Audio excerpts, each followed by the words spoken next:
The house stood at 840 Fifth Avenue for exactly 45 years. A limestone palace that occupied an entire city block, rising 5 stories above the sidewalk where New York's wealthiest families paraded in carriages and automobiles. The Astor Mansion. 400 rooms spread across 130,000 square feet. Ballrooms that could hold 1,000 guests. A conservatory filled with orchids that required 6 full-time gardeners. A private art gallery containing paintings worth millions. Caroline Schermerhorn Astor built it in 1895 to cement her position as the undisputed queen of New York society. She succeeded. For 2 decades, no event mattered unless it happened within those walls. No family achieved social acceptance without her approval. The mansion became the physical embodiment of Gilded Age excess. A monument to wealth so vast it seemed eternal. It wasn't. By 1926, the palace was gone. Demolished. Reduced to rubble and carted away to make room for an apartment building. The woman who built it had died broken and confused. Her fortune diminished, her power vanished. Her final years spent wandering empty rooms talking to ghosts of parties that no one else remembered. This is not a story about triumph. It's about what happens when ambition, wealth, and social power collide with time, tragedy, and the simple fact that nothing, not even the greatest mansion in America, lasts forever. Understanding what happened requires going back to the beginning, not to the construction of the house, but to the woman who demanded it be built. And that story starts long before architects ever drew plans. Caroline Webster Schermerhorn was born in 1830 into one of New York's oldest Dutch families. Old money, the kind that traced its lineage back to the city's founding. Her family had been wealthy for generations, but wealth alone didn't guarantee social position. In the New York of her youth, society was a small, tightly controlled circle. You were born into it or you remained forever outside. She married William Backhouse Astor Jr. in 1853. The Astors were richer than the Schermerhorns, vastly richer, but they lacked something Caroline possessed. Pedigree. William's grandfather, John Jacob Astor, had arrived in America as a German immigrant. He made his fortune in fur trading and Manhattan real estate, becoming the wealthiest man in the country. But no amount of money could erase the fact that he'd started as a butcher's son. The old Knickerbocker families never fully accepted the Astors. Caroline would change that. She understood something fundamental about social power. Someone had to decide who mattered and who didn't. In the absence of royalty or formal aristocracy, American society needed gatekeepers. She would become that gatekeeper. But first she needed a stage. The Astors lived at 350 Fifth Avenue in a brownstone mansion built by William's father. It was substantial but not extraordinary. The problem intensified when William's nephew, William Waldorf Astor, built an enormous hotel next door in 1893. The Waldorf Hotel rose 13 stories, dwarfing the family residence. Caroline found herself living in the shadow of a commercial establishment. Unacceptable. She convinced her husband to tear down their home and construct something that would restore the family's dominance. William agreed, though he showed little interest in the details. He preferred his yacht and his mistresses to society gatherings. Caroline would handle everything. She hired Richard Morris Hunt, the architect who had designed the pedestal for the Statue of Liberty and mansions for the Vanderbilts in Newport. Hunt understood exactly what she wanted. Not just a house, but a palace that would announce the Astor family's supremacy over New York society. Construction began in 1893. The mansion would occupy the entire block front on Fifth Avenue between 64th and 65th Streets. French Renaissance style, inspired by the chateaux of the Loire Valley. Limestone exterior with elaborate carvings. A grand staircase sweeping up from the entrance hall. A ballroom measuring 60 by 80 feet with ceilings soaring 30 feet overhead. A dining room that seated 100. A picture gallery for Caroline's growing art collection. Guest suites, servants' quarters, kitchens large enough to prepare meals for hundreds. The scale exceeded anything previously built as a private residence in Manhattan. Hunt died in 1895 before completion, but his son Richard Howland Hunt finished the work. The final cost approached $2 million, equivalent to over $60 million today. The mansion opened in January of 1896. Caroline hosted a housewarming ball that established the template for every society event that followed. 800 guests, carefully selected from the list Caroline had been cultivating for decades. The 400, as they became known, supposedly the number of people who could fit comfortably in her ballroom, though the real number reflected something else entirely. It was the count of families Caroline deemed worthy of recognition. If you weren't on the list, you didn't exist socially. The evening demonstrated everything the mansion could do. Guests entered through bronze doors into a marble entrance hall. They ascended the grand staircase, designed specifically so Caroline could make dramatic entrances, descending slowly while guests watched from below. The ballroom glittered with chandeliers and mirrors.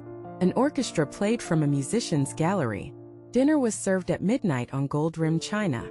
The mansion became the center of New York's social universe. Caroline held court there like a monarch. She received visitors in the Louis XV drawing room, seated in a throne-like chair. She wore a diamond tiara and ropes of pearls. She decided which débutantes would be presented to society, which marriages were acceptable, which families would be invited to which events. Her power was absolute within her sphere. But that sphere was smaller than she realized. Beyond the walls of 840 Fifth Avenue, the world was changing in ways Caroline either didn't notice or refused to acknowledge. The Gilded Age was ending. Progressive reformers were attacking the concentration of wealth. Labor unions were organizing. Immigrants were pouring into the city, transforming neighborhoods.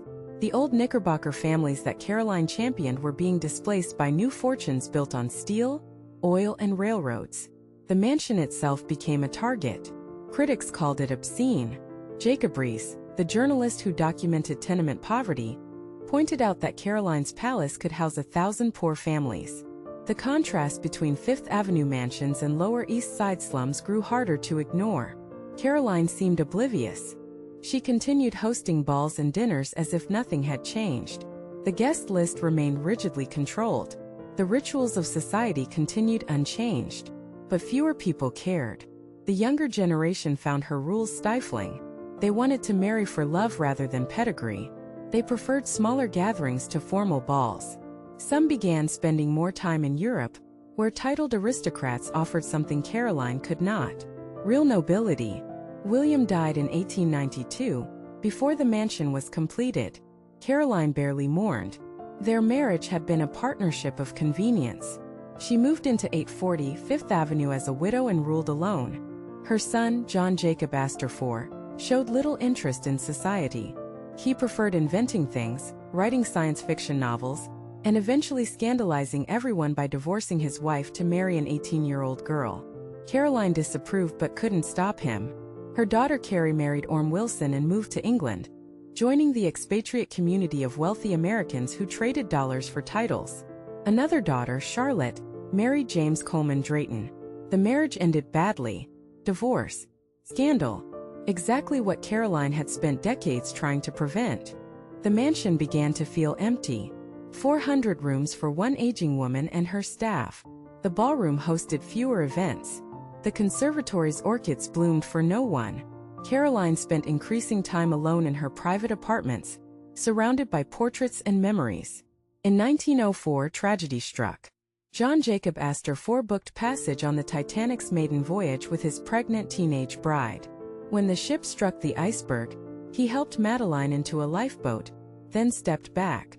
His body was recovered days later. Caroline received the news at 840 Fifth Avenue.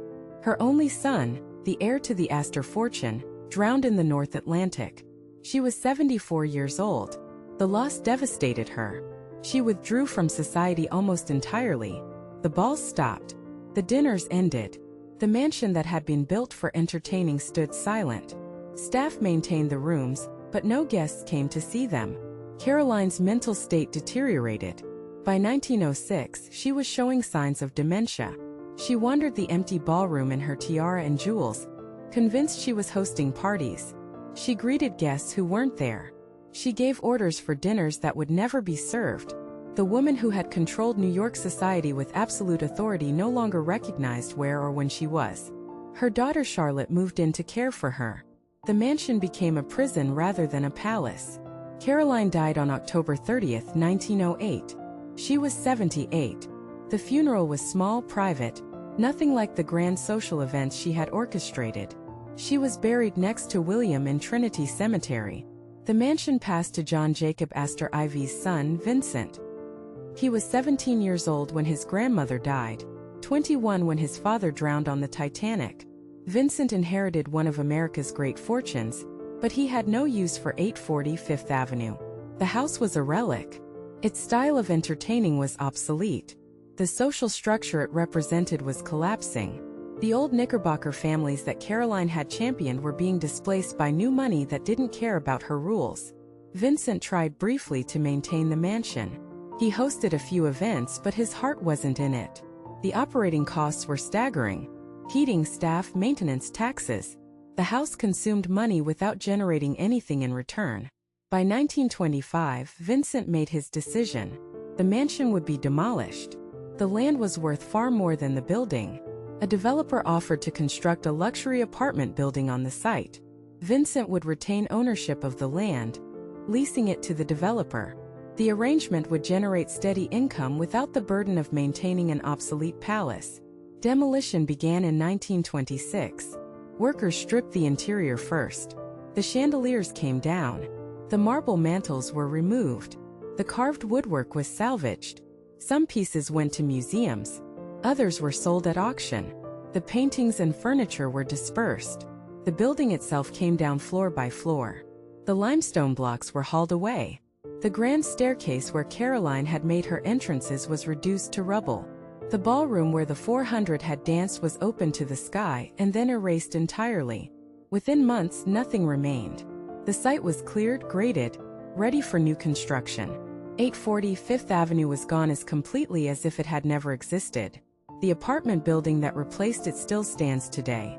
Residents live in units that occupy the space where Caroline once held court. They have no idea that a palace stood there. No plaque marks the location. No monument remembers what was lost. Caroline's story didn't end with demolition. Her legacy continued in unexpected ways. The social structure she created, the idea that someone could control access to society through rigid rules and exclusive guest lists, survived in modified form. Private clubs adopted her methods. The social register codified her distinctions. Even today, certain circles maintain boundaries that echo Caroline's 400. But the physical manifestation of her power vanished. The mansion that was supposed to establish the Astor family's permanent dominance lasted exactly 30 years. Caroline herself enjoyed it for only 12 years before dementia stole her mind. The tragedy isn't just that the house was demolished. It's that Caroline built her entire identity around something so fragile. Social position. The approval of people who would forget her within a generation. She spent decades accumulating power that evaporated the moment she could no longer enforce it. She died confused and alone in a palace that felt like a prison. The mansion's destruction revealed something Caroline never understood. You can't build permanence from social ambition. You can't create legacy through exclusion. The house was magnificent, but it served no purpose beyond displaying wealth and enforcing hierarchy. When those things stopped mattering, the building became worthless. Vincent Astor recognized what his grandmother could not. The world had moved on. The Gilded Age was over. The massive urban palaces that lined Fifth Avenue were becoming obsolete. One by one, they would be demolished and replaced with apartment buildings, hotels, and commercial structures. The Vanderbilt mansions, the Carnegie Mansion, the Frick Mansion, all would eventually disappear or be converted to other uses. 840 Fifth Avenue was simply the first to go. Today, nothing remains of Caroline Astor's palace except photographs and floor plans in architectural archives. The woman who controlled New York society for 2 decades left no physical trace. Her mansion, which cost millions to build and was designed to last centuries, survived barely 3 decades. The story serves as a reminder that wealth and power are temporary. The grandest houses crumble. The most exclusive social circles dissolve. The people who seemed most important are forgotten. Caroline Schermerhorn Astor built a palace to cement her legacy.